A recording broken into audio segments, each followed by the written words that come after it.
Welcome back to Reviews with Elaine, because I have opinions. And today's opinions will be about Wheel of the Infinite by Martha Wells. And yeah, I'm pretty damn near the end of all of Martha Wells' published fantasy. But yeah, knowing Martha Wells, we're in for some epic world building, some interesting characters, and some unusual relationships. Though I'm not quite as in love with this book as I was most Martha Wells books. But Wheel of the Infinite follows Maskell, the dishonored voice of the adversary, as she returns to the center of the Celestial Empire. She was one of the most important religious figures in the Empire, the voice of one of the spirits that guide their religion and connects them to the infinite, but she has been banished ever since she was tricked by an evil spirit into meddling with the line of succession. She had had a vision that told her that if one boy took the throne, the empire would fall into catastrophe, and she had done anything, including murder, to prevent it. Only to find out her vision was not real.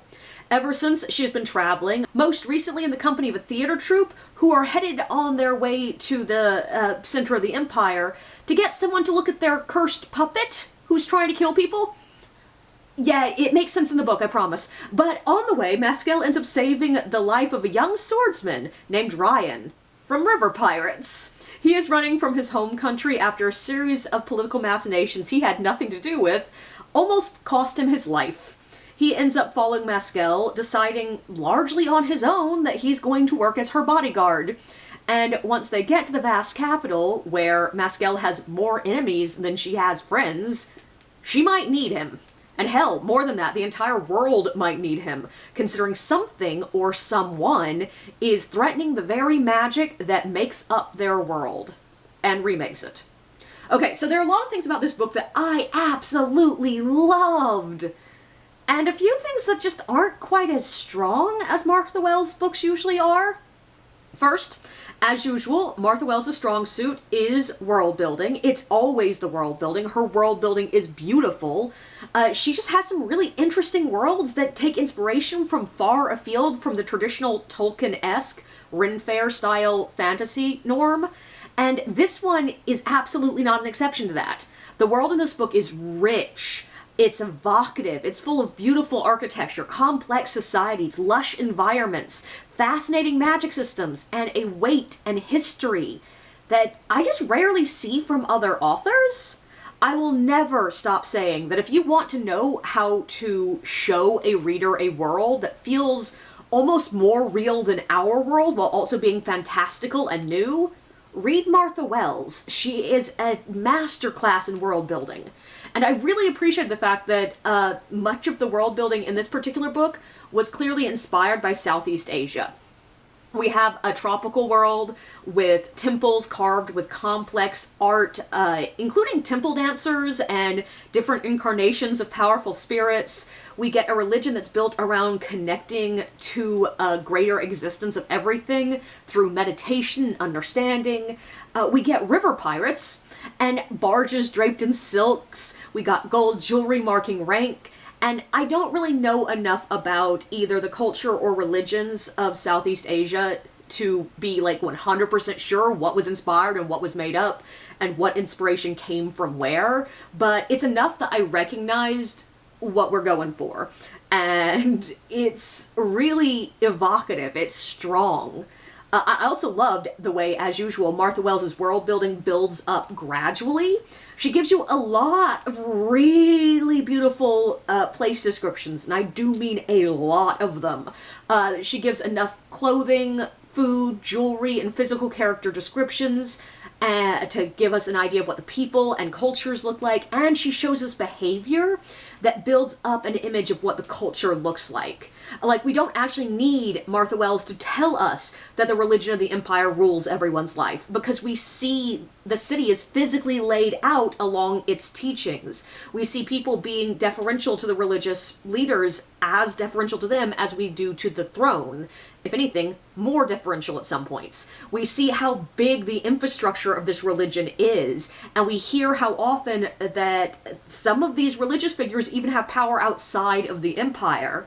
And it all builds up with these little details here and there that give us this big, greater picture that she never has to directly tell us. Now, all that being said, the second world, and yes, minor spoilers here, there is a second world involved in this book. It just gets a little bit less world building, but it makes sense why. It's a mystery to our main characters, it's odd, it's not got a lot going on physically, and we just don't spend nearly as much time there as we do the main world.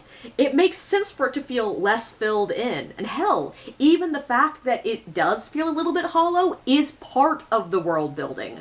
This other world is supposed to feel empty and dead. But the second thing I love about Martha Wells' books is the characters.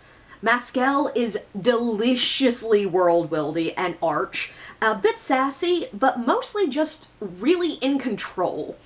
She's the type of character I really only see from female fantasy authors, mostly female fantasy authors from the late 90s. And that's not saying that male authors can't write this kind of character, it's just I don't see them writing this kind of character. It's a specific, older, but still incredibly powerful, active, and no-nonsense female character who is, like, not the femme fatale. She's not an archetype of traditional female characters. And I've heard plenty of people on social media asking for that older female protagonist, and I always just sort of want to look at them and go, guys, just read the female fantasy authors that were writing in the late 90s. A lot of them included this character in their books. But I also really appreciate the fact that this is a version of one that is very much a sexual being who is attracted to a younger lover, and whose younger lover is obviously very attracted to her. And it's never made a big deal of. Like, yes, there is a moment in the book when someone asks why he's with her, but it's very clear that it's about the power imbalance, not about the age imbalance. And that's just interesting to see. It's rare. And there's no implications in this book whatsoever that in this world it's odd for someone to be attracted to an older woman. And I love that. And also just Ryan is a beautifully opaque and calm character. He's the kind of character who doesn't show or share a lot of emotions, and it feels very real. Not just like I've seen some authors try to write this character that's very stoic, and it feels more like the author just failed to impart any emotions in the character. But this character, no. Ryan, you can still see the emotions in action. It's just, it takes a little bit more figuring out. And I especially love this because he is an outsider in this culture, and so it feels very much like a person who's been raised with a different set of social norms. Like, a good example. I'm from the South. I grew up in the South. I grew up with Southern culture. And when I moved up north for college, I sometimes had trouble reading people and communicating things that should have been very obvious to anyone who grew up in my culture. Because things that I'd been taught are very clear signals are not signals up north. Like, I would be having friends over and start talking about, like, my plans for the morning, and I'd expect everybody to get up and leave because that is a very clear signal of it's time to leave, and none of them did? And, like, other times I would say things like, God bless them, and my friends just didn't realize I was mad, and I'm like, yeah, these are different signals. And I get a lot of the same sort of vibes off of Ryan, that he was sending the signals, and it's just nobody was reading them because they aren't that culture's signals. And it's sort of a great little way to add even more depth to the world building while also building character. Also, he was such a diligent little guard dog character, and not just in that he was a guard, like, yes, that is his role in the book, but, like, his entire personality reminded me of a German Shepherd. Like, if you spend much time in Bookish Spaces Online, you will have heard of, like, the golden retriever boyfriend. This is the German Shepherd boyfriend. And I love the fact that he is physically intimidating, he's this incredibly talented fighter, but he still sometimes comes across a bit more like a lost puppy. And I loved the fact that he is happily a follower. Like, he very clearly preferred listening to somebody else lead.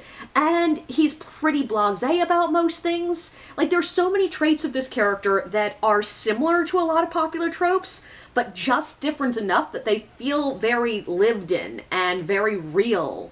And he's just a really interesting character to follow. All that being said, I do feel like some of the secondary characters were a little less in focus. Like Rastrum in particular. There was a lot of details that I felt were built up about him early on that just seemed to fade in and out. Like the fact that he and the other Ariadians, I do not know how to pronounce anything, who knows, never gave bad news without prefacing it with a huge amount of other information. It's set up, it's mentioned a couple times, and then it just sort of disappears. And I can see that being the sort of trait that would fade out in moments of really high stress. But there were plenty of moments that he seemed perfectly calm and just wasn't doing it. And he's overdramatic some of the time, while other times he seemed to be calm and very stoic and very, you know, the calm head in the room. And like, there were just more moments in this book than usual that I felt like Wells was telling us something about the character that we just didn't really see happening. Another good example is Ryan and Rastrum's animosity. I saw a couple of moments where Rastrum was being unsure of this new random guy who showed up out of nowhere, but mostly it was just Maskell thinking about how they don't get along.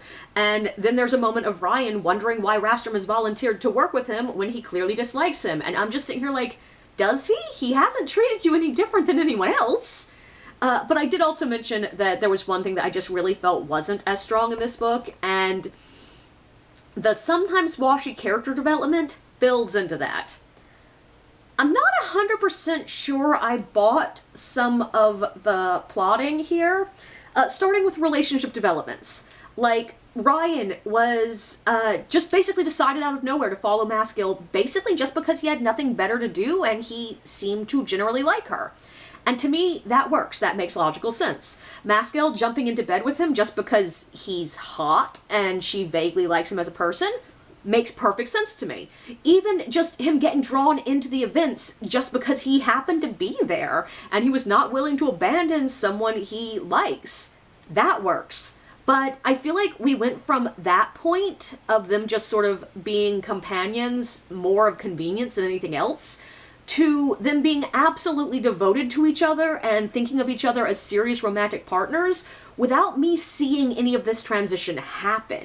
It's like one moment they're just sort of boinking and Ryan is acting as her bodyguard because he's used to being a bodyguard. And the next they are like willing to die for each other and acting like a married couple that have been together for years.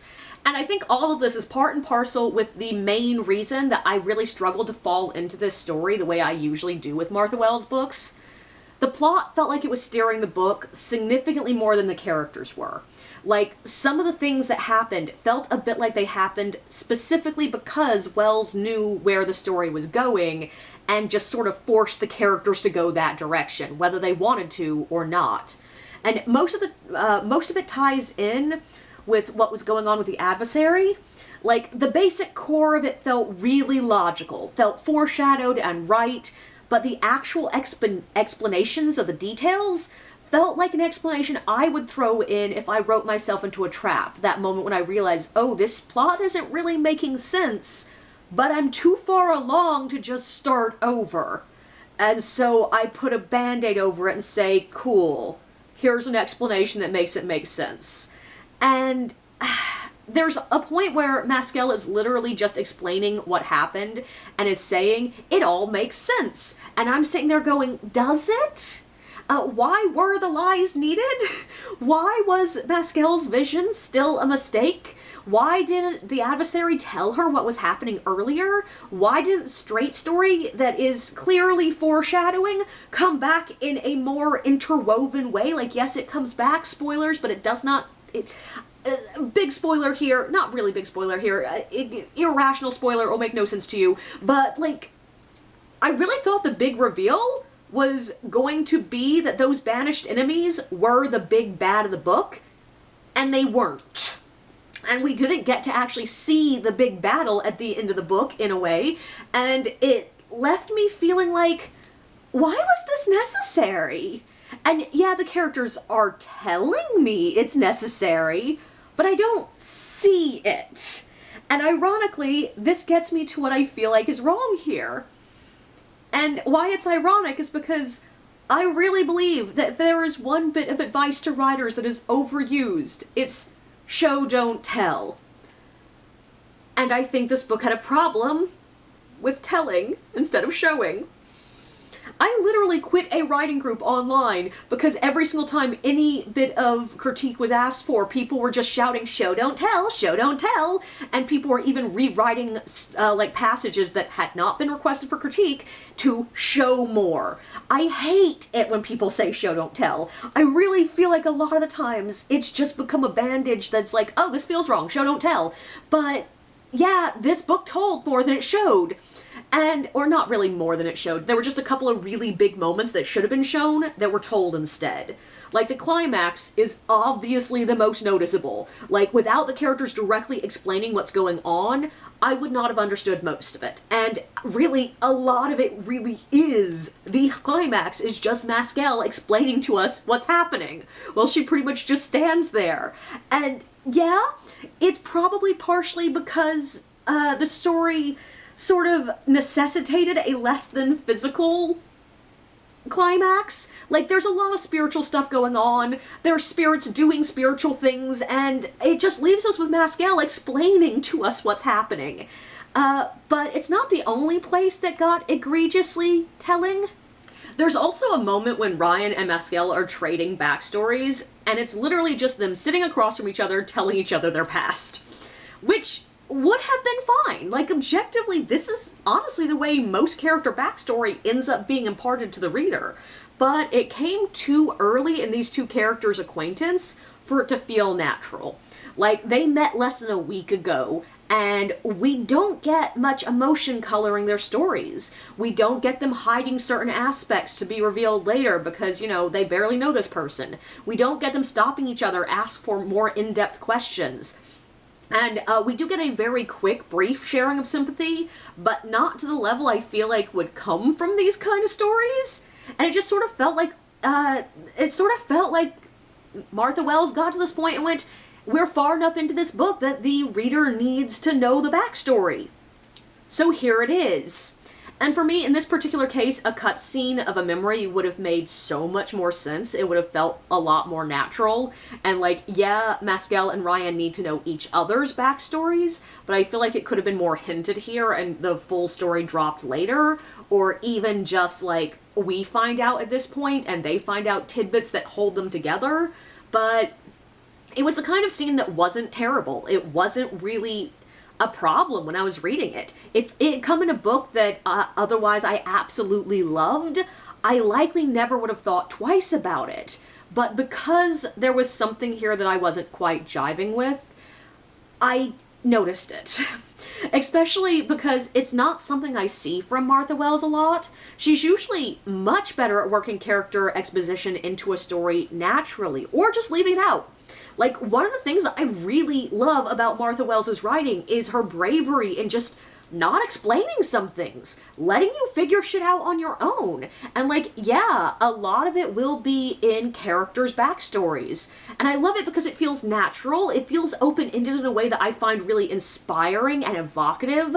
Like, her books usually leave me with the desire to build my own narratives around her characters and around the little hints that she dropped here and there about their pasts. Sometimes I will be sitting there, like, hours after I read her books, picturing what happened to these characters beforehand. What was that in reference to? What was this story that they mentioned? And I love that. And, like, it just makes the books feel like there's so much more history than could possibly fit on the page. And there was some of that here too, but the balance was just slightly off. There was a lot that was explained, sometimes too baldly, and some other things that just didn't get enough explanation. Like, we found out all about Wraith's father, but Mascal's other husband? Nope. No information about what happened to him whatsoever. We know what he looked like, we know a couple of mannerisms he had, but that's it? And I didn't need much, I just needed a vague hint of what happened to him. And I don't know. It's just, this is the rare Martha Wells book that I feel like the world building was sort of at the expense of the plotting and characters. Like, maybe there was too much world building in this thing for the story to be fully inhabited. And like, I still liked it, very much so. It was still very much an enjoyable book. The world alone is worth reading about 400 pages, and I loved the story up until about page 300. I read roughly the first 300 pages of this book in one night. But sometime after that, I just started noticing flaws, which meant there was something about the story not drawing me in. And a lot of this review has literally just me going back, thinking about the different bits, and trying to dissect what went wrong along the way for me. And who knows, it might have just been that the story wasn't quite the perfect story for me, and so I noticed things I otherwise wouldn't have noticed. That does happen.